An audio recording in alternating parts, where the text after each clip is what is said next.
చివరికి ఒక ఇటుక పెట్ట ఉన్నా ఎమ్మటే పడగొట్టండి. ఇల్లు మొత్తం దాంట్లో ఉంటే ఇల్లు మొత్తం పడగొట్టండి. This is my challenge, Ponguleti challenge. ఇక మాటకు ముందు, మాటకు మధ్య, మాటకు చివర రెవెన్యూ మంత్రి ఇల్లు ఎంఐ సాగర్ ఎఫ్టీఎల్లో ఉంది. రెవెన్యూ మంత్రి ఇల్లు ఎంఐ సాగర్ బఫర్ జోన్ లో ఉంది. రెవెన్యూ మంత్రి ఇల్లు ఎట్లుంది అట్లుంది అని ఆనాటి ఎంఐయుడి మినిస్టర్ గారు వారి తొత్తులు ఇతరత్రా మాట్లాడుతున్నారు.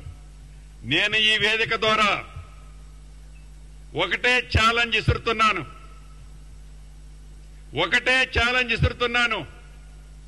మీరు ఎంఐయుడి మినిస్టర్ గా సుమారు 6-7 సంవత్సరాలు పనిచేశారు.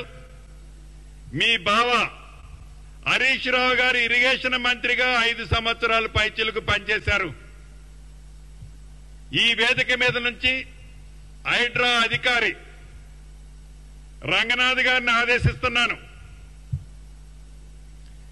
ఈ ఇద్దరు మాజీ మంత్రులు అంటే ఒకరు ఇరిగేషన్ శాఖ మంత్రివర్యులు, రెండో వారిలో ఎంఐయుడి మంత్రివారు, వీరికి డబ్బాలు కొట్టే కొన్ని యూట్యూబులు, యూట్యూబులు, వారికి సంబంధించిన సంస్థలు, వ్యవస్థలు, మీరు ఎంతమంది వస్తున్నారో అంతమందిని ఎంట పెట్టుకొని రంగనాథ్ గారు నేను ఇక్కడి నుంచి మిమ్మల్ని ఆదేశిస్తున్నాను.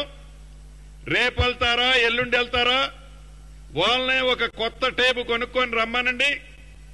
టేబు కొనుక్కొచ్చి నా ఇల్లు ఎఫ్టీఎల్లో ఉన్న బఫర్ జోన్ లో ఉన్న చివరికి ఒక ఇటుక పెట్ట ఉన్నా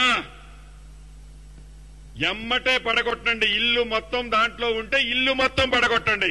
this is my challenge, Ponguleti challenge.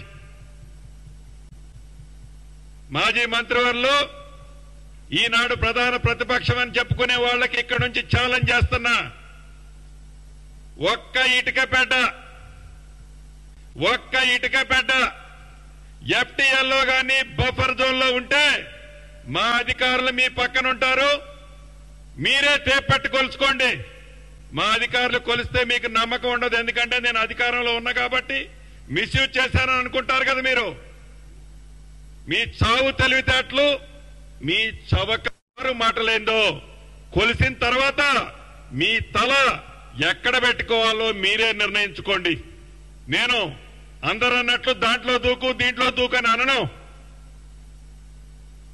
ఇది పొంగిలేటి ఛాలెంజ్. మళ్ళీ గతంలో ఖమ్మం అసెంబ్లీల గురించి చెప్పా, మళ్ళీ ఇవాళ చెప్తున్నా. ఈ రోజు కాదు, ఏ రోజైనా